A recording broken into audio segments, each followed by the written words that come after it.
Howdy everybody, Cub here. Welcome to the Ultimate Survival Guide for Minecraft 1.11, the Exploration Update. And in this update we have a couple new features, some of which are important, some of which are not, but we're going to cover every survival relevant feature in this Minecraft 1.11 update. So I went ahead and split the video into a couple different parts. The first part will be the new blocks, second part will be the structures and new mobs, and the third part will be miscellaneous changes and other relevant survival changes. Also, I'll just note here that I also have other survival guides for previous versions of Minecraft, which you can find in the playlist in the description below. So, without further ado, let's take a look at Minecraft 1.11. So the first of the new block is the Observer block. You craft it with 6 cobblestone, 3 on top and 3 on the bottom, 2 redstone dust, and then 1 nether quartz just like so, and that gets you your Observer block. Now, when you place down the Observer block, you'll notice that one side has sort of a back little bit of red showing, and the other side has sort of a face. The face is the side of the Observer block that actually does the observing. And what it observes is changes in block state on the block in front of it. So for instance, if I put a block right here, you'll see that a redstone signal comes out of the back side of it and lights up this repeater and then this lamp. So that is how the observer works. It basically observes changes in the block in front of it. And some interesting things about observers, you can chain the observers so that they sort of chain together and produce a signal elsewhere. So right here, for instance, you can see that.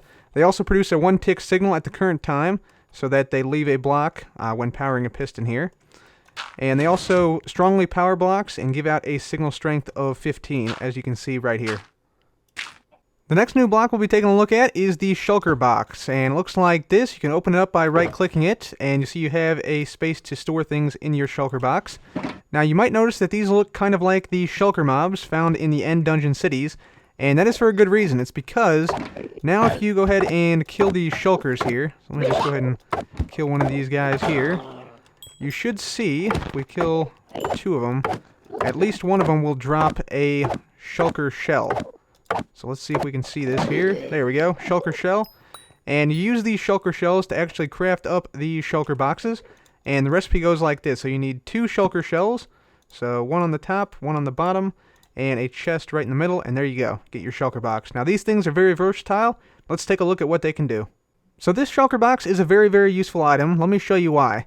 So here I have a bunch of items in this shulker box inventory, and normally with a typical chest, if I broke this, it would dump all the items out on the ground. But as you can see here, that is not the case. The items did not drop on the ground, and the shulker box has actually retained those items, as you can see in the tooltip here.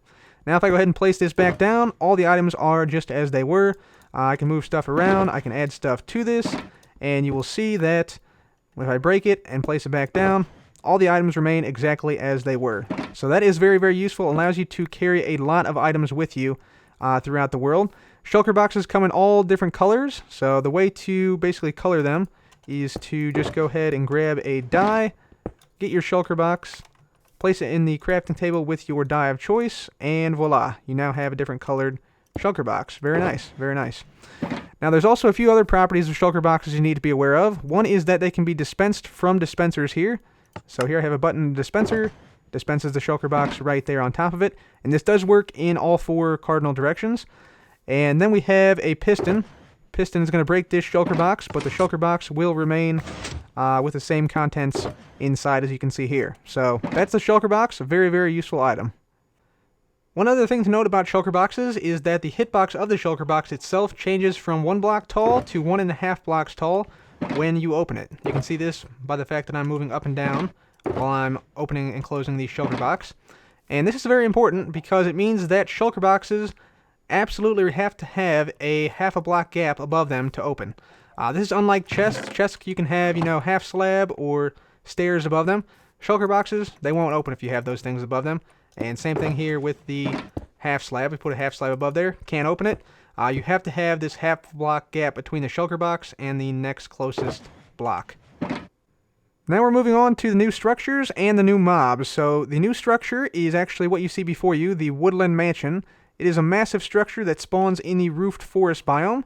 There are 3 layers to this, the first 2 being much larger than the 3rd layer. And there are a couple of new mobs inside of here, which we will take a look at in a minute. But first, let's just go ahead and fly on through this thing just to give you an idea of the layout. So you can see there's a big grand staircase in here, and there's a ton of different rooms that can spawn in here. I'll just show you a few of them as we go around here. And the sort of makeup of this is dark oak wood, birch wood, and some carpeting, some red and white carpeting. But there are quite a different variety of rooms, and a lot of different configurations that they can spawn in. So, quite a lot of possibilities for this Woodland Mansion. Eventually, if you look around the Woodland Mansion, you will find some of the new mobs. These mobs are called the Illagers, and in particular, this guy here is called the Vindicator. And he is basically a defender of the mansion. Let me go ahead and go into survival and show you how he defends it. So we'll go to game mode 0 right here. There we go. So he'll come after me now, and I gotta be a little bit careful here I don't die. But there we go. He's gonna chase after me with an axe. I can try to block it, but he will critical hit me and stun my shield, so I actually can't block for a little while. And then I have to basically retreat, and these guys take quite a few hits. Let's see if I can just take him out there. There we go. Yep. And he does drop a axe when he dies. So there we go. That is the Vindicator, the first new mob you might see in the Woodland Mansions. Next up in the Woodland Mansions, we have the Evoque Er. He looks like this. You can tell he's an Evoque Er because he has a golden outline to his robe. And this guy is pretty nasty. If we go ahead and fight him in survival, let me just go ahead and switch to survival right here. There we go. You'll see he summons in Vexes, which are these little ghost-like figures that sort of run around and are attacking me. The Vexes will turn red when they're about to charge you, and they are pretty easy to defeat, but they're also quick and can move through blocks. And yeah, the Evoque Er also spawns spikes that will try to kill you as well, so he's pretty nasty. So that is the Evoque Er, and if you actually kill the Evoque Er, he drops a new item, and that item is the Totem of Undying. He can actually also drop emeralds sometimes, but this Totem of Undying is a new item, and let me show you what it does. So the Totem of Undying, what does it do? Basically, it saves you from death. So let's say this zombie was about to slay me, and I took enough damage to actually die. So there we go, you see the animation there, and Totem of Undying has been activated, and it's given me some regeneration and some absorption for a few seconds, which allows me to get away from what would have been death otherwise. So that's what the Totem of Undying does. It does have to be held in the hand though, so just be aware of that. A couple of other things about these Illagers. Number one, they will actually attack villagers on sight. As you can see here, this guy's chasing this villager and will not stop until either this guy is slain or he gets out of range. And there's also an Easter egg with those Vindicators. So if we go ahead and spawn a Vindicator here named Johnny, he will actually go after any mob within his vicinity. So it doesn't really matter what the mob is, he's going after it because he's Crazy Johnny. Evokers will also attack villagers on sight by spawning in some Vex. Just like so. There we go. So yeah, they will attack the villagers as long as they are within range. And also they have a hidden Easter egg here. If I go ahead and spawn in a sheep, dye it blue, you'll see that the Evoker changes the blue sheep to a red sheep. Also, a quick note about these Vex, they don't last forever. Eventually they start taking damage and die after a certain amount of time. We also have two new types of villagers this update. One is the Nitwit Villager, as you can see here. This guy wears a green robe and does not have any trades, despite the fact that we are right-clicking on him right now. By the way, you can also name villagers now, simply by right-clicking on them with a name tag. So that's been made a lot easier. And another new villager is this guy, the Cartographer. So the Cartographer has a couple of useful trades, but the most useful of these trades are the Explorer Maps. And these basically will help you to find ocean monuments and woodland mansions, depending on which one you get. So if I just go ahead and buy one from this guy here, there we go. We can take a look at what it looks like. So here is the Woodland Explorer Map. And that little indicator down there, that little symbol, actually indicates where the Woodland Mansion is. Now, depending on where you're at, this might be very close or very far away, but let's go ahead and see if we can head there right now to see how this map sort of fills out. Alright guys, so we made it, and you'll notice that my player icon is now much bigger than normal. That means that you are close to the Woodland Mansion if that thing gets bigger. And as we sort of, explore more of the map, more of it gets filled out, you can see the icon was pretty much dead on. And that the outlines of the watery areas were also essentially dead on. So yeah, very cool little exploration map that they now have, and I expect them to maybe add this for more dungeons in the future. The final new mob this update is Llamas. So Llamas look like this, and they come in a couple different colors here. Here's just a few of the different colors they can come in, and sizes. That's a baby llama right there. And the Llamas will spawn in extreme hills biomes. So you can tame wild llamas simply by right-clicking on them and riding them, and whenever they become tamed, you should see some hearts appear. So hopefully we'll see some hearts appear on this guy. There we go. Yep, so this guy is now tamed, and once you have a tamed llama, there's a couple different options you have. So number one, you can shift right-click now and open up this llama inventory, and you can place some carpet in there to get some different llama saddle designs. So this is the red version. There's also the bandit llama right there. That's my personal favorite, I would say. And then there's also green, and like I said, every carpet has a different design, so you can explore those for yourself. And also, you can put a chest on a llama just by right-clicking on it, and there we go. Our chest is there. Once again, you want to shift right-click, and now you see you have some slots to actually store stuff in your llama. So that is pretty interesting. One other thing of note is that you can open the llama inventory if you simply ride the llama and press E, so you can transfer stuff directly from your inventory to the llama inventory. And you'll also notice this llama only has 6 slots, whereas the llama we rode up there had 9. So that is due to the fact that different llamas had different strengths, and depending on the strength of the llama, you'll get more or less slots to store stuff in. If you're in survival mode, llamas will use a spit attack to shoot you for about half a heart worth of damage. And they do the same thing to wolves. So you'll see here they will chase the wolf and spit at the wolf to try to damage it. You can also breed llamas by simply right-clicking on them with the hay bale, just like so. And there we go. There's a little baby llama. And finally, although you can't really control the direction of the llama while you're on it, you can control a bunch of llamas at once by putting a lead on one llama and then leading it through a pack of other tame llamas. And you'll see we got some llamas here queuing up to be part of this caravan. So you can have like a llama caravan through your world, which is pretty interesting. So now on to some miscellaneous features that are present in Survival Minecraft now. First of all, we have the increase in the chat length, and you can see, as I wrote here, the chat length has been increased from 100 characters to 256, so you can type really ridiculously long messages in one go. One small but very relevant change is that now, as you can see here, end gateways will now generate in the outer end islands. So this naturally generated randomly in an outer end island, and you can use these to get back to your original end island very easily. All you have to do, again, is just throw a ender pearl through, and you will spawn back at your original end island obsidian platform.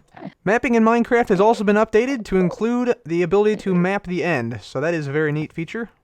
There are 2 new enchantments in Minecraft 1.11. The first is the Curse of Binding. This makes it so that you can't actually remove any armor or things that your player is wearing, so I actually can't remove this diamond helmet right now. The only way I can get rid of it is if it breaks or if I die. And the Curse of Vanishing is the second one. The Curse of Vanishing makes it so that if you die, whatever has the Curse of Vanishing on it will disappear with your death. So let me just go ahead and demonstrate this here. Just go ahead and do /kill command. We will respawn nearby, and you see the binding helmet is still here. And since I died, it is now freed from me, but the Curse of Vanishing sword is now gone, and it has actually vanished. So that's actually pretty useful for PvP servers if you don't want other players to get your diamond gear. Shields have now been buffed, so they now block 100% of all incoming melee damage, and you'll see we also do not get the wither effect from wither skeletons. Shields also now fully block creeper explosions, so you see there I took no damage from that at all. Zombies on fire will no longer set the player on fire when attacking you with your shield activated. Elder Guardians will now drop a wet sponge instead of a dry sponge. Guardians that now die due to fire will now drop cookfish instead of raw fish. You can now place an elytra on an armor stand. Flower hitboxes have been changed so that they more accurately reflect where the flower is, and so you can now hit the flower and retrieve it with ease. And also, flower pots have been changed so you can not only put stuff into flower pots now, but also take it back out. Blocks will now auto-update when placed next to redstone sources. So for instance, if I go ahead and place a trapdoor down, you see it automatically gets put in the open state rather than flat on the ground like that. Blaze will now take half a heart of damage from each splashed water bottle that hits it. And the same thing is true for Enderman. Also, skeletal horses, like the ones seen here, are only 1/5 as common as they were previously. You can now name a saddled pig with a name tag, which you couldn't do before. If a creeper under the effect of a potion explodes, like this guy right here, he will leave behind a cloud of lingering potion of the same effect. Also new in this update, chickens now have a bottom neck texture. Amazing. Custom named items such as this chest here named Cub's Treasure Trove will now retain their names after being broken. And you see there, Cub's Treasure Trove does not stack with a normal chest. And it also still retains the name even after being dropped. And you can even drop it with other similar items. And yeah, you still see they are separate. And the same thing applies to banners. So for instance, if I break this banner here, retains its name and does not stack with the other banners. And as I said, this applies to a bunch of other blocks like hoppers, beacons, and a bunch of others. In Minecraft 1.11, you can now use the following items to smelt things. You can use carpets, wool, bowls, wooden buttons, signs, doors, fishing rods, ladders, bows, and boats. And by the way, the blocks on top of the furnaces represent the amount of items you get from smelting one of each particular item. So for instance, boats here, if I put a boat in here, I will get 2 items out of this, but if I put some carpet in here, for instance, I only get about 1/3 of a block per carpet that we smelt. The exhaustion level of all activities in Minecraft, including running, jumping, sprinting, walking, and swimming, all have been decreased in the Minecraft 1.11 update. What this means is you'll need less food to complete those activities successfully in 1.11. However, the amount of exhaustion you get from regenerating health has been increased, meaning you'll need to eat more food to regenerate health in the new update. In 1.11, you can no longer store more than 24 mobs in a single spot. So for instance, here I have 24 skeletons in a single 1x1 space. If I add a 25th one in there, they all start to suffocate and die. And yeah, you'll see as I continue to add more mobs, one dies for every one that falls in. So that is a little bit of an issue for XP farms if you ever run one of those. However, that also means that you can set up item farms very, very easily. Minecraft will now tell you if you're too far away to sleep in a bed, and also the warning appears above your hotbar, as do other warnings, instead of in the chat. Dispensers will now properly place boats so that the boat is facing outward from the dispenser, and also you can now see your hunger bar when you're driving a boat, and also when you're riding in a minecart. Finally, the colors of the durability bar have changed. It now goes through more of an orange and yellow phase before getting to red. And also the background color of the durability bar has changed from clear to black. Shields will now keep their enchantments and their durability when crafted with banners. You can now sneak on non-full blocks and not fall off. You will no longer find witch huts empty or abandoned, as the witch that spawns with the witch hut now has the ability to not despawn when you leave the area. So that is the ultimate survival guide for Minecraft 1.11. If you enjoyed the video, please do leave a like. It helps out my channel a lot. And as always, thank you so much for watching. This has been Cub. Goodbye.